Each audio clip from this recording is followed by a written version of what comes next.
We always visited with them.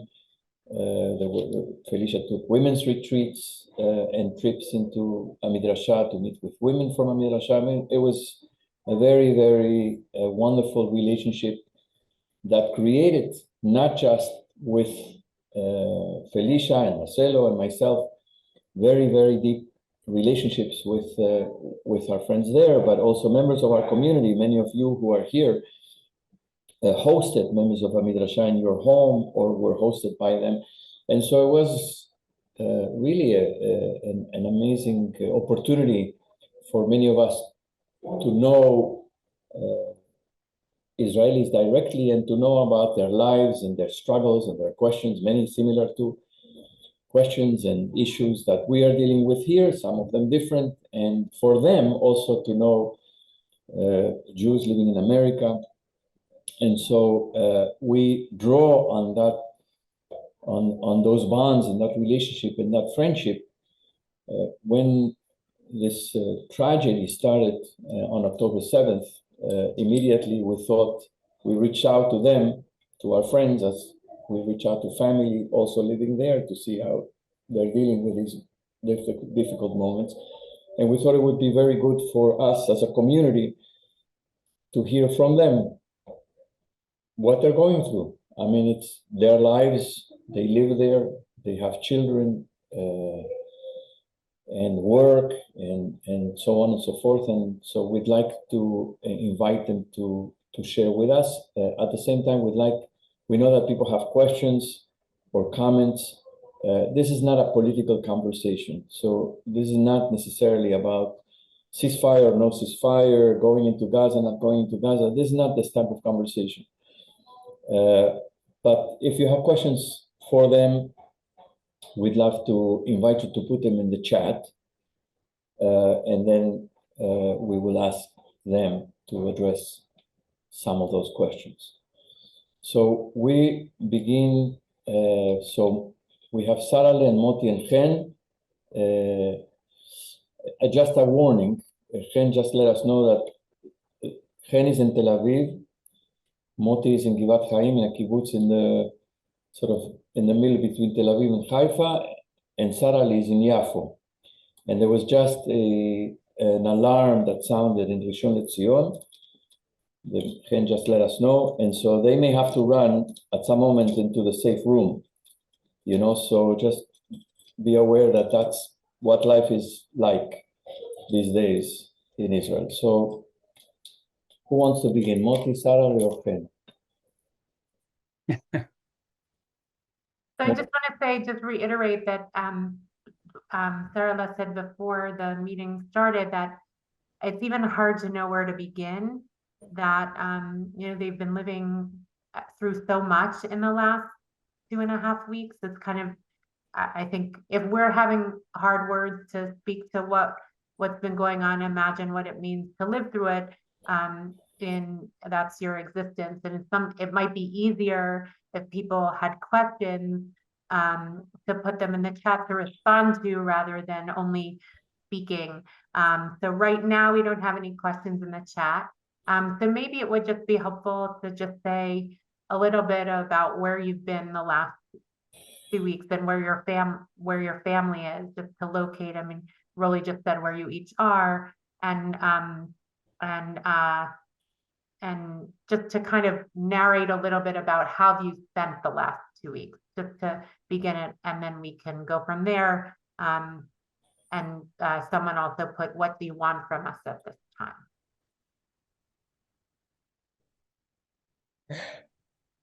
Okay. Yeah. Ken also has COVID on top of everything else. So we're also sending her a fuah shlema.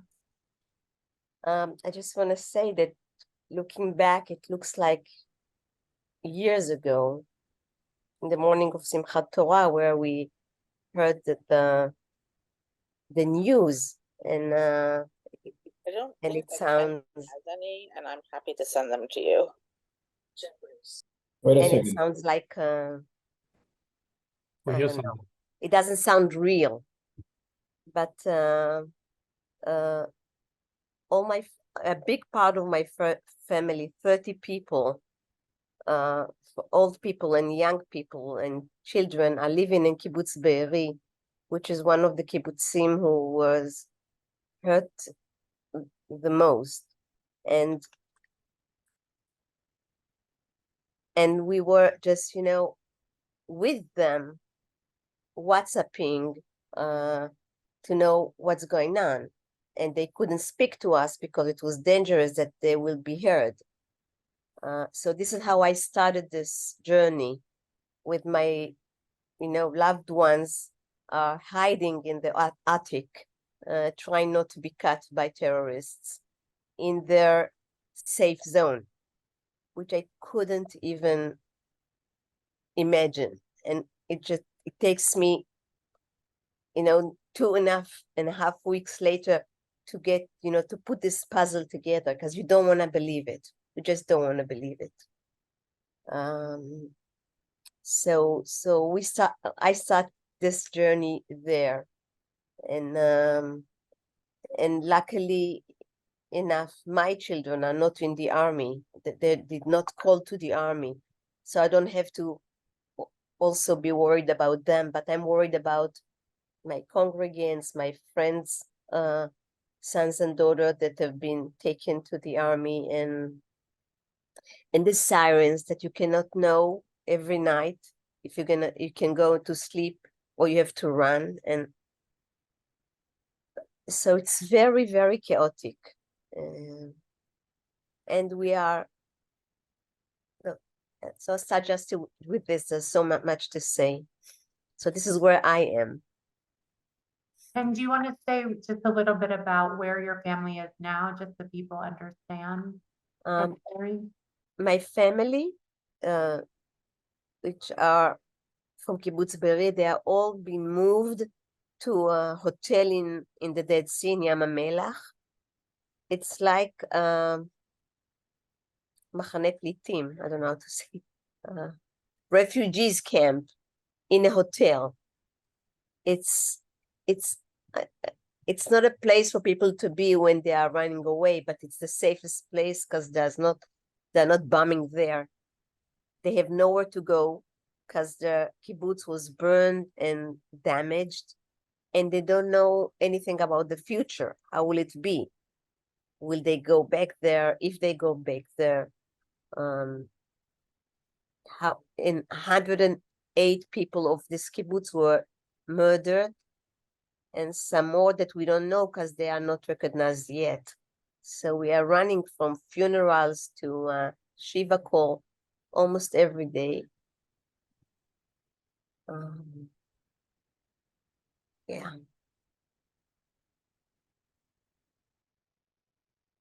Moti or Sarale?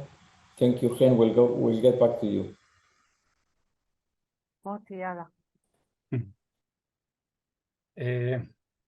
Let me describe you my home and my kibbutz. In my private home, there are, in the first week, 10 days, there were 12 people. My children came from all over Israel to stay with us because we have a safe room, and they don't.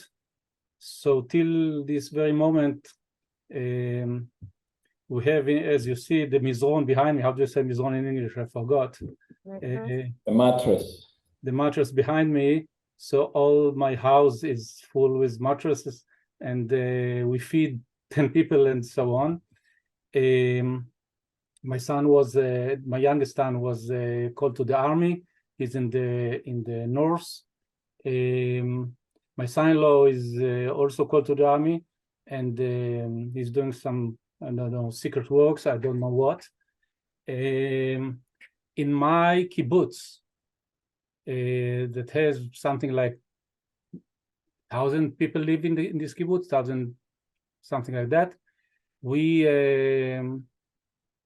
host here something like 250 refugees from the south, a whole kibbutz from the south, Gvar'am, and many from the north. And people opened the home. We opened the dining hall. All the things in the kibbutz are מכוונים to help these people, and it goes day by day. Every day we have new missions to do. People go all over Israel. My friends from here just went to the south. There is a place in the south of Israel, a junction called Bet Kama Junction, which is in the south near Beersheba, where there is a kind of how do you say, mate, headquarter of volunteers that are going to help, going to work in the fields, to milk the cows, to pick cucumbers and so on. So people are coming from my kibbutz and from all over Israel. It's not only from here. Are coming every day, 7 o'clock in the morning, and say what we have to do today. One of my friends here, my neighbor, he got a very specific mission to enter to the kibbutzim, to Be'eri and others, and to pick the Chayot Mahmad, how do you say it? The pets. That are, going and they don't know what's happening with them, and you should see the meeting between the people and their dogs or cats or whatever. So that's what he's doing. He's going and saving animals. So there are many crazy things. Hamidrasha and the organization of Hamidrasha is working all over Israel with voluntarily. Hundreds of people that are our graduates and others from all our programs are staying. We had 3 or 4 groups from Hamidrasha that are doing a year of service in the kibbutzim, in these specific kibbutzim, Ein HaShlosha, Kisufim, Nir Oz, and luckily 2 of the groups were out for Shabbat, for Simchat Torah to their homes, and one group went through the whole process, the whole horrible time of this Shabbat, till after 16 hours that went out from the shelter. And now all of them and all the graduates from the former year are coming and working in Eilat. There is a very good big gathering of kibbutzim from the Gaza Strip. So our people are working there and in the north and wherever. So everything is for that. So that's what we experience here right now. Saleh, your turn. I want to describe you what I feel. That's what I feel now to do. I don't know. First of all, I feel that I feel that everything I knew before changed. Everything collapsed. There is not even one thing that I can say now that is for sure. All the nightmares that I never, because I'm an optimistic person, that I couldn't even imagine actually happened. And we saw the pictures. So we are now a nation in trauma and in stress. You meet people, you don't ask people now. We have a joke now. You don't ask people, how are you? We don't ask it.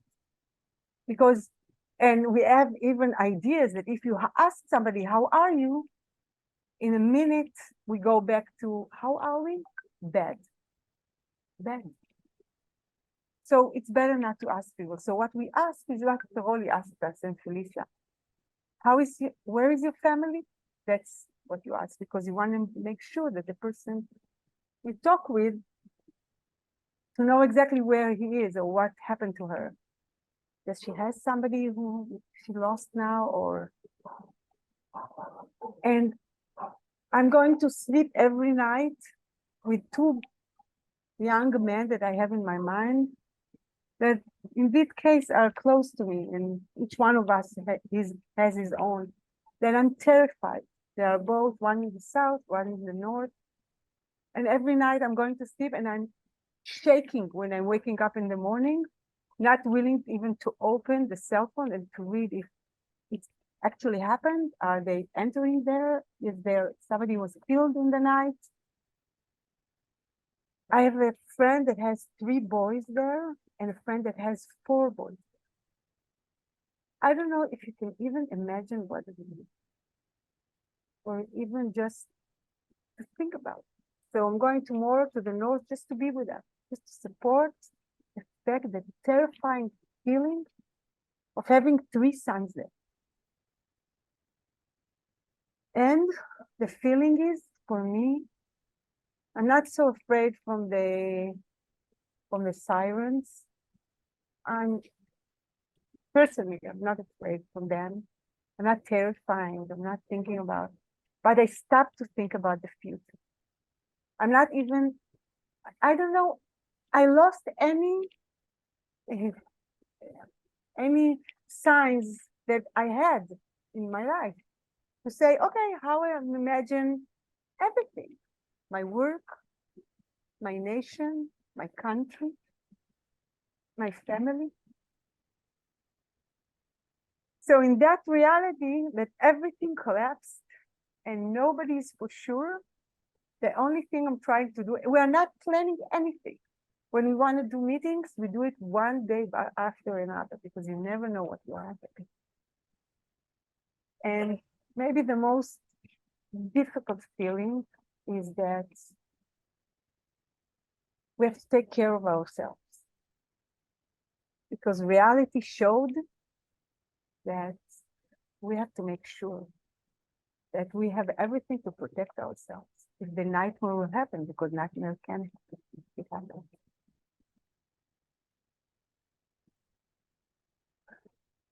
That's fine. I'm sorry for putting this on you, but that's exactly where I am now.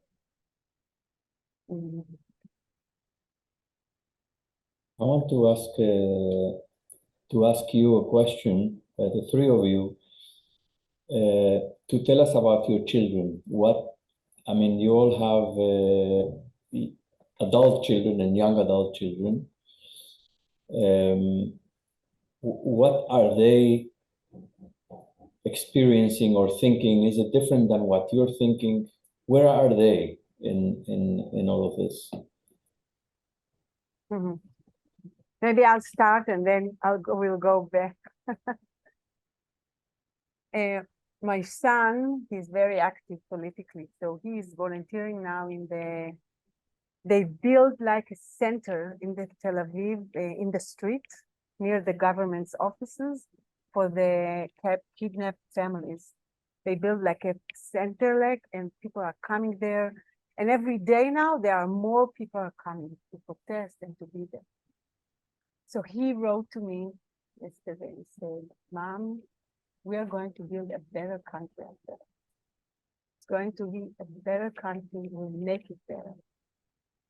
And that really was the first time, I think, in these 2.5 weeks that I really felt that, wow, there is a chance it will be better.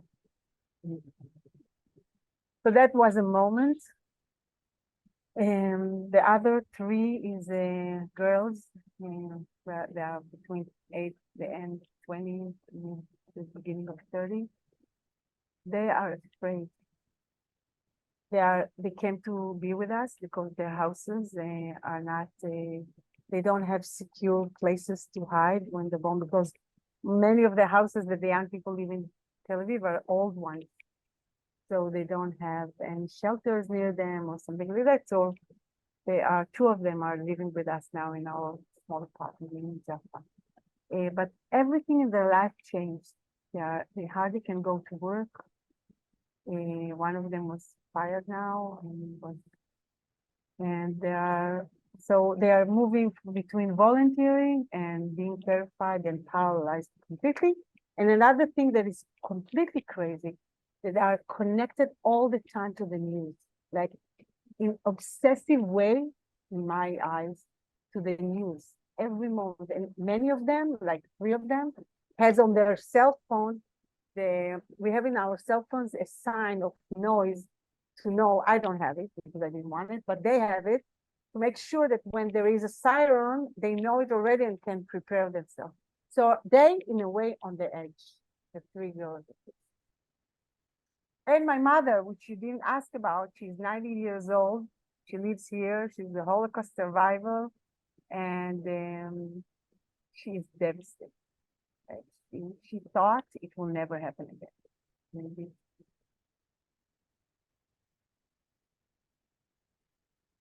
I have 3 children. My older son is Yotam. He's a vice CEO of the big organization in Israel, training leaders.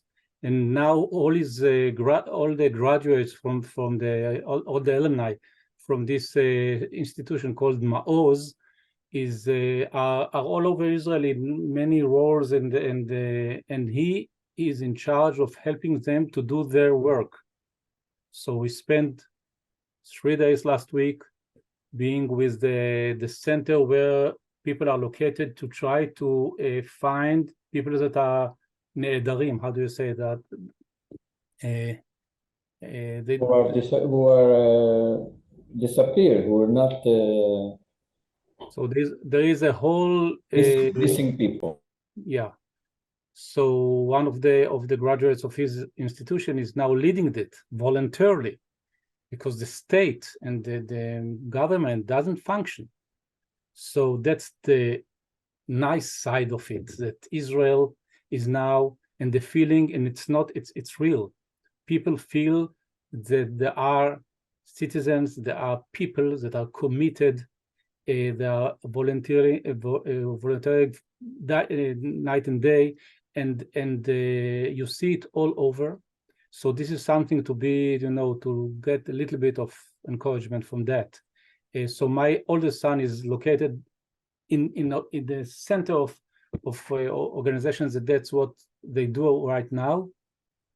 So that's what he do. All of my children transform their fearness and to an action, to do something, to be active. So this is one. My daughter Tamar, she's now 38 years old. She also kind of working voluntarily with women. So that's what she is doing right now. She been yesterday to the Knesset, talking there. She's supporting candidates that are women candidates that are going to be in the elections of the local municipalities. It was supposed to be in a week from now, and now it was postponed for three months. So she escort all the women candidates in all organizations that she created and thought about it, and now she's trying to support them, because now they don't know what to do. I mean, some of them know. One of her main and very close friend of her was the candidate from Nachal Oz, and she and her husband and her 3 children were murdered. So now she went to the Shiva. What can she do? So that's what my daughter is doing, and my youngest son, as I said before, is now in the army. So and he's in the intelligence force. So I have no clue what he's doing, but he's doing. Me and Smadar, we are here trying to day-to-day survive, and that's it.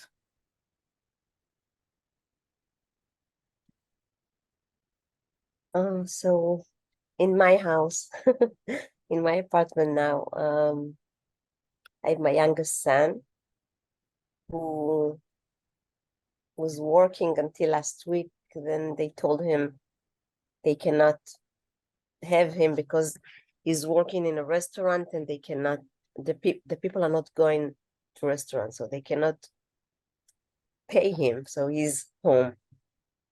Then I have my daughter, Michal, who's post-traumatic from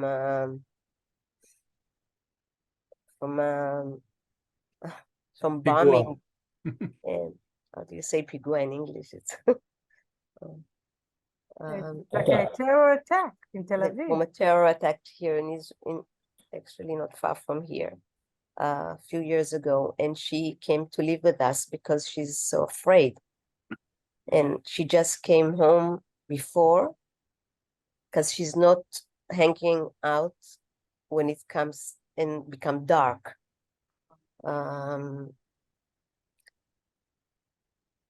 So she's working during the day, and then she's coming home as soon as she can, so she won't be around.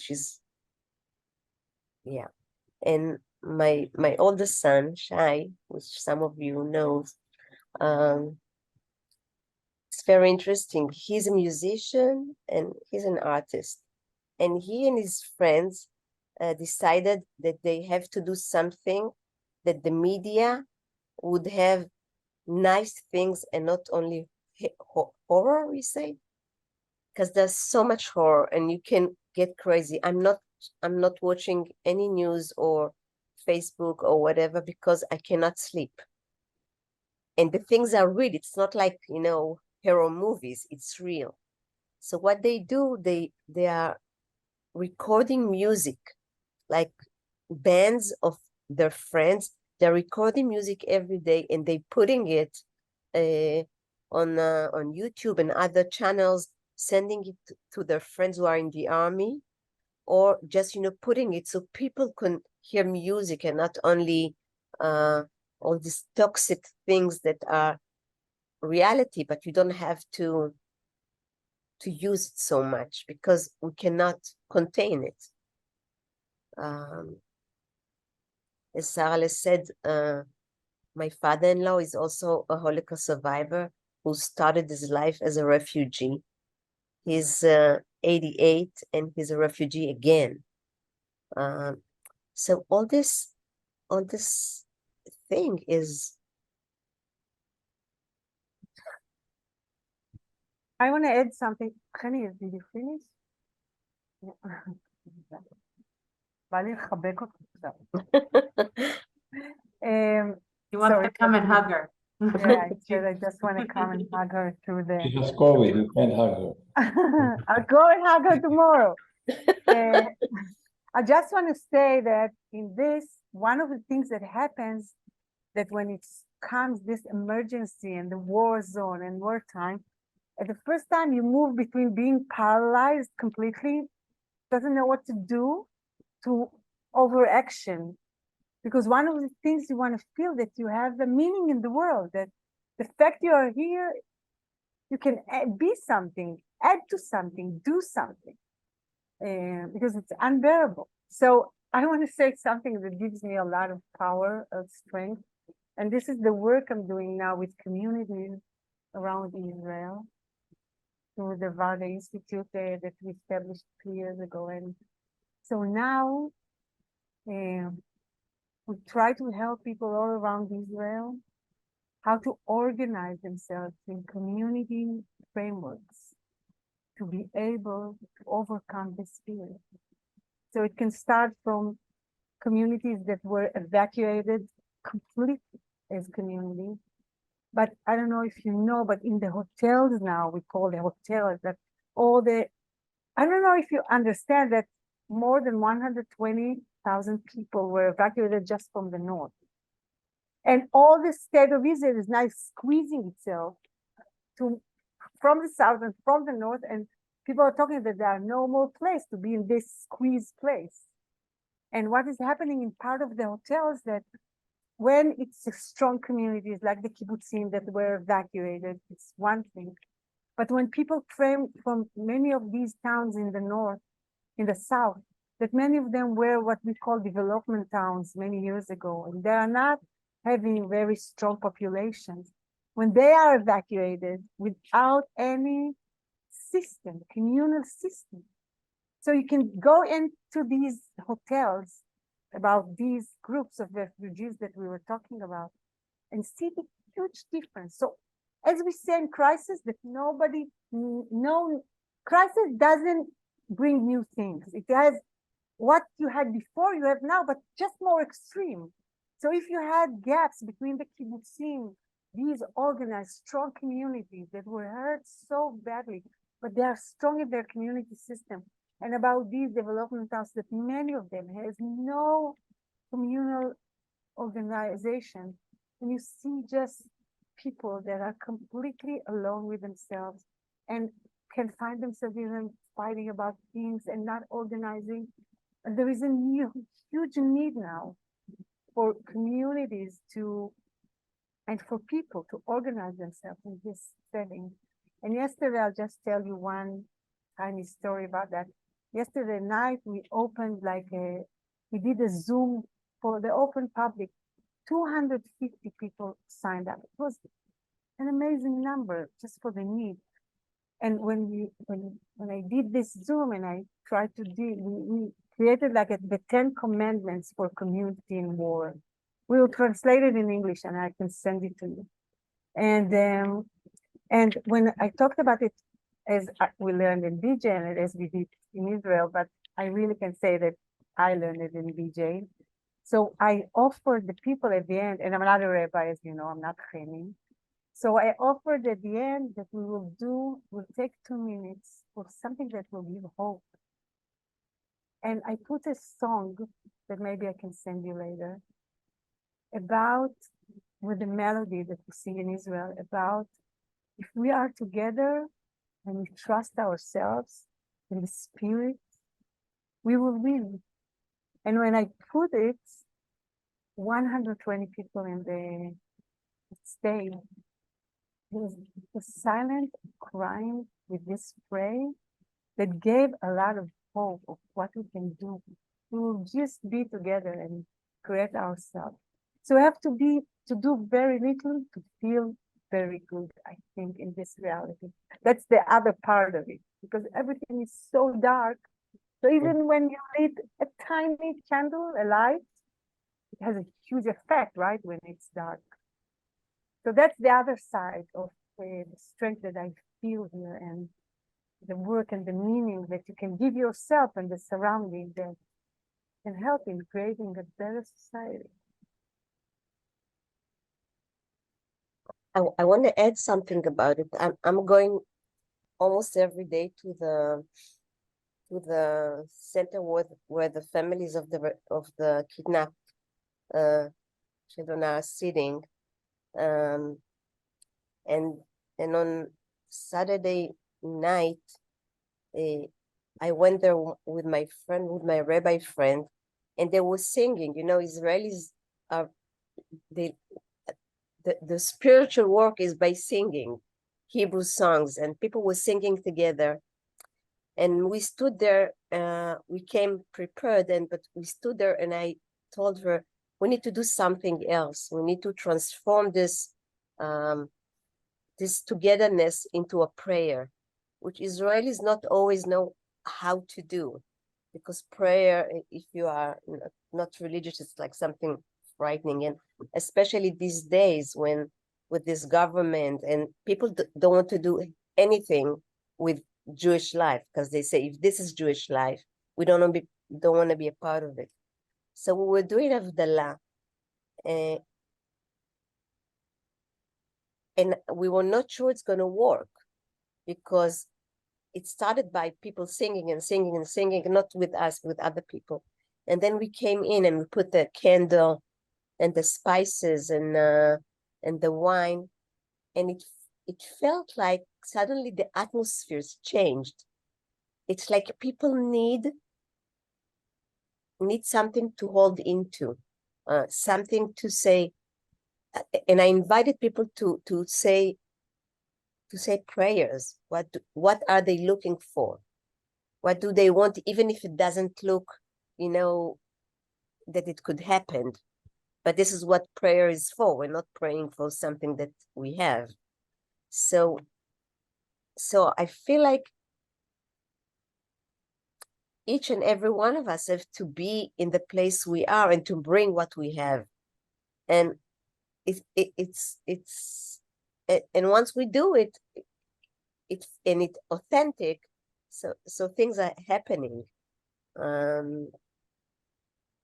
We need to find the courage and the power to do it, because we are I feel myself, I'm sick, but I'm I'm weak. Having my family, my congregation, my own family, and my broad family, and wherever you are looking, there's pain.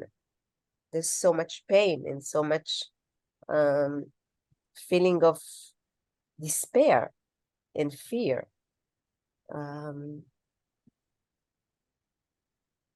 People are home with their kids since Yom Kippur, because from Yom Kippur to the end of Sukkot, there were no school. They made a bridge.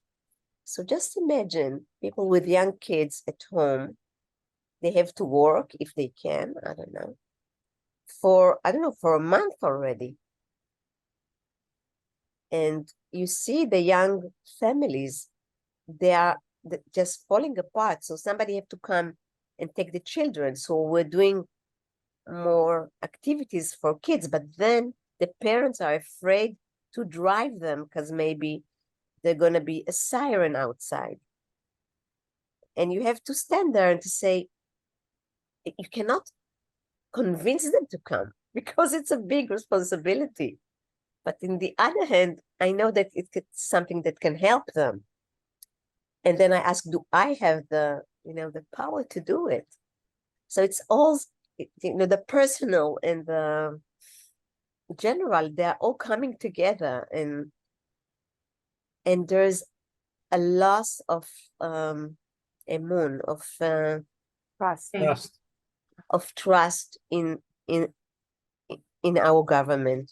Like, I don't know. I mean,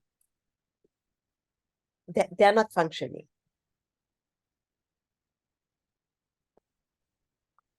I wanted to ask if, I want to add just a yeah, small please, thing. Moti, yeah. I got this morning a phone call from the kibbutz movement. I'm a kibbutz member, and they said to me, listen, you have so much experience in leading ceremonies. So we need now in a math way, I mean, for many, how to lead funeral, shiva, shloshim, what to do. So I said, call me, and I'll be there wherever you want.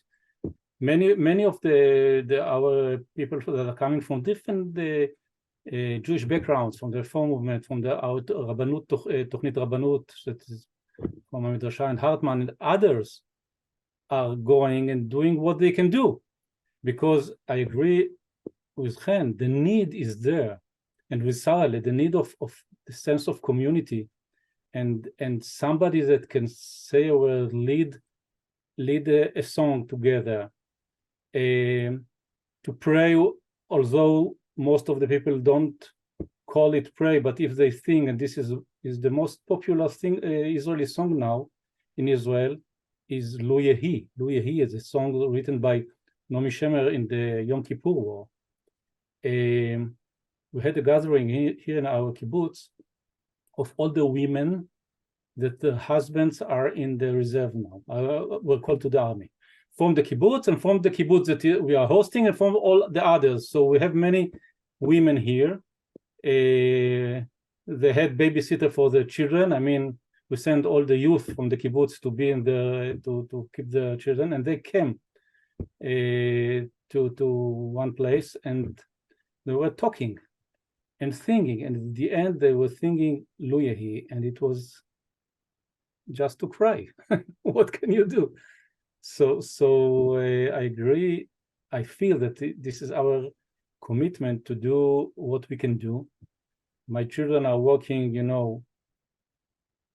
hands in the dust to do the crucial things, and I can do what I can do now. I'm 67 years old. I just started my pension 2 days ago, so it's I can do. So it's not work. It's a mission that we are taking ourselves on ourselves, and that's what we can do.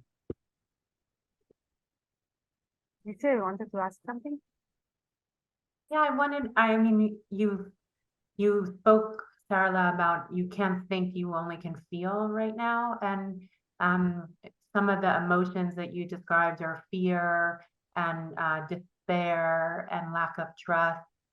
I'm curious if anger is anywhere, like just like the range of emotion that you're experiencing, because it's so heavy. And obviously you've also spoken about the government and about the lack of trust. And so like I'm, also, this is also coming off the heels of 9 months of protesting and all, like such a shift of experience. And I was just curious, like in the range of emotions that you're feeling, if that factors in, or what else are you holding in that way? Not a very specific question, but It's interesting what you're asking, because I see now there is a huge difference between me and my husband alone and the men around me. They are really angry. They are furious. Alone, based on his being in the army and talking about what the army did or didn't do, he's devastated. He's like so angry about what's happening and about how he could prevent it, and how arrogant we are, and how we are based, all these things that he said about why we are based ourselves on the technology in the army, why we didn't to continue to do the basic routines as regular soldiers as you used to do. And I hear him talking with the young soldiers that are coming to our home, the friends of our daughters that are all there.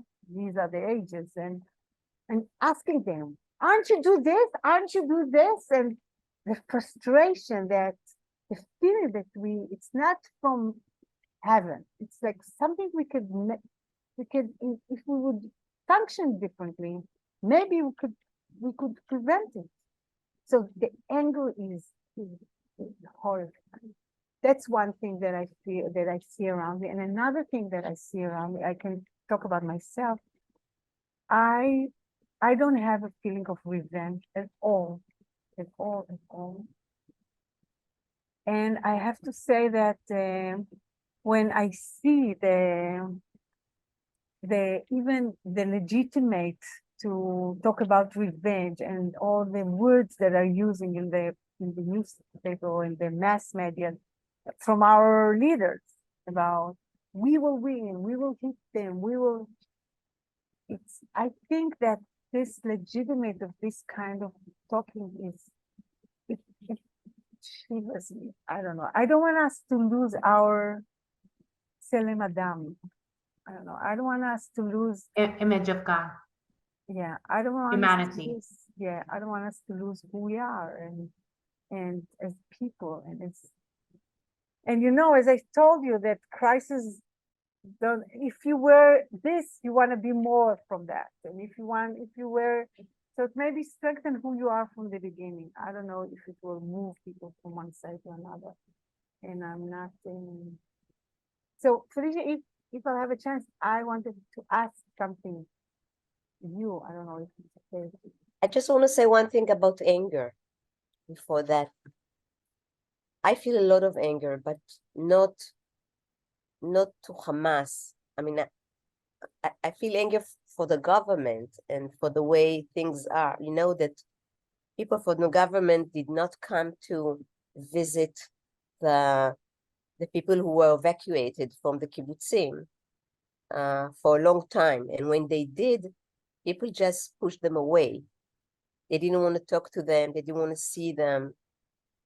And I think they should go there and be pushed.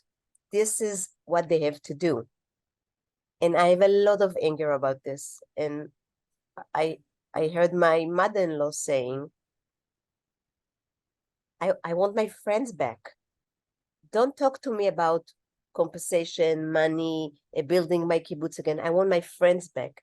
And she was burying her neighbor yesterday. And 25 people in the last week. So the anger is this, because Hamas is Hamas. I really hope that this very, very strong voice. We're gonna get revenge. We're gonna win. We didn't win. We lost. We lost so much. There's no way to bring it back. There's no way. The question is how to feel safe again, but this is a different question. So there's a lot of anger.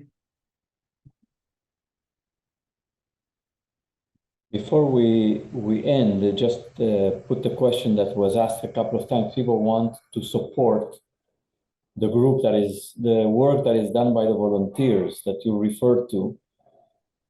So before we go, just make sure that you put in the chat if there's specific organization. I will send what the connection to do it. It's not a problem at all. And you can send it to us. We'll post it on our website. I'll do it. Okay. I'll send some of the organizations. Listen, I want to say something to you, BJ people. I think it's the first time after 2.5 weeks that I feel that I'm going out of my, world. And here, my friends from abroad, I see so many known faces here. I don't want to start even say private names because I know so many, and Sarah and Chen, I'm sure, know more than me. And it's very, very, very important for me to see that you are coming. 133 people are coming to here and to participate with us. I think the hugs and the kisses that we feel now the connection has a very strong effect on me, and don't know what to do with that, but I want to let you know that this is what I feel. I wanted to share also, thank you, Moti, for the opportunity. A part of what we do in the Rabbi Institute is to escort working with Jewish communities around the world, Israelis and Jewish communities. And I was amazed. I think Rolly told me that when we spoke, and I think the first week it was, and he told me a sentence, Rolly, that stayed with me, and then I heard it again and again from the Jewish communities we work with, that being a Jew in the world now is scary.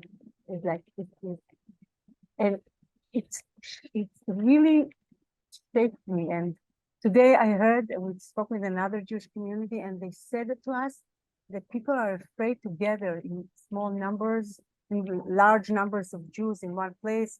So conferences and things like that, our Jews are there.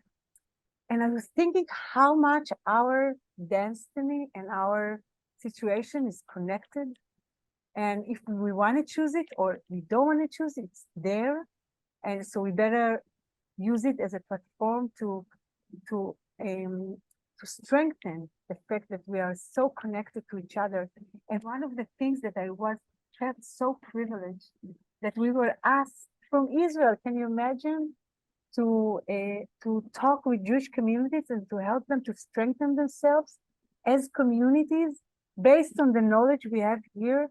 And I felt so privileged for the option for the ability to do that. So I want to, as Moti said, I think we all thank you, because we feel this friendship and the fact that we have a home in New York. And BJ, it doesn't matter how long we weren't there. And if we don't know a lot of the people, still, I feel that we learned so much from you, how to use spirit and pray and to bring it to our life. And you know what? Now it's such a huge anchor for me and for the family and so it's an opportunity to tell you thank you.